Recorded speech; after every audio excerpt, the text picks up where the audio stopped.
Wilson Morales from Black Film TV. Hey, look good seeing you. Good seeing you, man. How's it going? Good. I've known you Yeah. for some time, for a long Yeah. time, but this is your second go with Chris Nolan. Yeah. Obviously, it's a little bit more easier now, knowing you have an idea as to what he's looking for. I mean, I wouldn't say easier. I mean, it's every project. I mean, every project I've done with Chris so far has been very challenging and but also very exciting.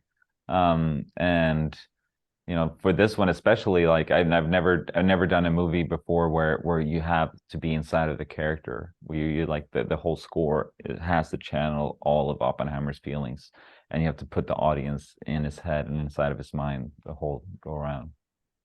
How different is it this time around, obviously, from the last time?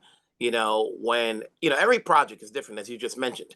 But Mhm. when you have this particular project and it's a grand, bombastic project, Mhm. you know, do you psych yourself out? In terms of like, okay, especially like how do you operate? Is it you get the script and you follow the Yeah. scenes, or you get the scene and then you play it with it? No, the first thing I did was I got the phone call from Chris to come in and read the script. And I sit down and read the script. Obviously, I was kind of floored by how great it was, but also how you really feel like you're inside one character's head and his mind, and then having the thought of like how do you channel all that whole emotional spectrum out in music. And then Chris had an early idea to use the violin as such, use the sound and the instrument of the violin instrument to channel Oppenheimer's personality. And so that was kind of why I started out with. My wife's an incredible violinist, Serena Göransson, and we kind of set out together and started just experiment with vibratos and microtonal glissandos and how you can go from like that feeling of like this really romantic tone to one to go from that in a split of a second go into like something like neurotic and horrific, and going between those feelings. I think that was what he was looking for with Oppenheimer's character. With most composers, when they do a score, there's usually one particular track that they're going to use in the beginning and the end. That's the one that most people are familiar with. For Yeah. you, was that a thought process as far as from what I've read? Obviously, there's a lot of scores in here, but is there one particular that you said, okay, I want this to be the central theme?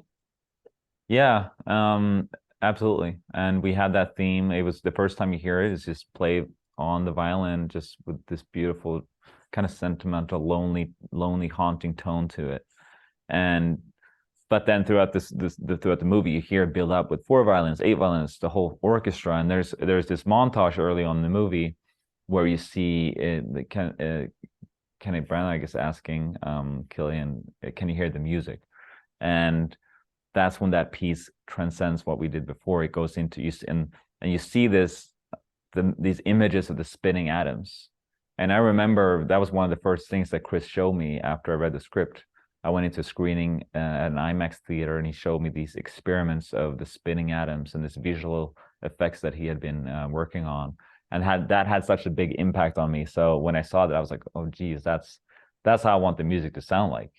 And Mm. it was also a little scary because how do you get the music, that tempo of music to go faster and faster and faster? How can you channel that and also do it with a live group? And that was one of the big challenges, how we got that piece of music on that scene and how we were able to record it in one take with a 70-piece orchestra and just going faster and faster and faster and faster. And we implemented a recording technique that I've never done before.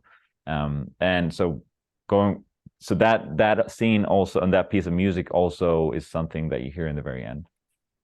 What part of your skill set as a composer was improved or was new to you as you did this movie? I would say, having, this was I would say going from like this personal journey to an operatic, sense of like the scale of the movie, the scale of the music. You go from something intimate to something grand, and it's just kind of creating that opera was something new to me. Was there a point in time where, as you did it, as we move into, especially when obviously this is the biggest project. When you have a 3-hour movie, you got Yeah. work to, you Yeah. know. You got, is there a point in time, and I ask this all the time with composers, that you try to make sure you don't repeat yourself from something you've done before, where you have a team goes, that sounds, somebody like me who listens to a lot of scores and say, Mhm. there's a little bit of part of this from this particular film or something. Yeah. Are you cognizant of what you've done before so that way you don't repeat it? Absolutely. And I think that's, for me, it's important that I want every project that I do to feel like something new. And yeah, otherwise it's not fun for me. Like I want it to feel like that, and the way I do that is to approach every project in a completely different way. I have a completely different route to start from how I start and how I come up and how I improvise the music into getting to where it is. And I want to feel like I'm discovering something for the first time. And that's, to me, what's exciting about what I do and how I want to do it again. If I would just repeat myself, I mean, that I wouldn't be, that's not fun to me.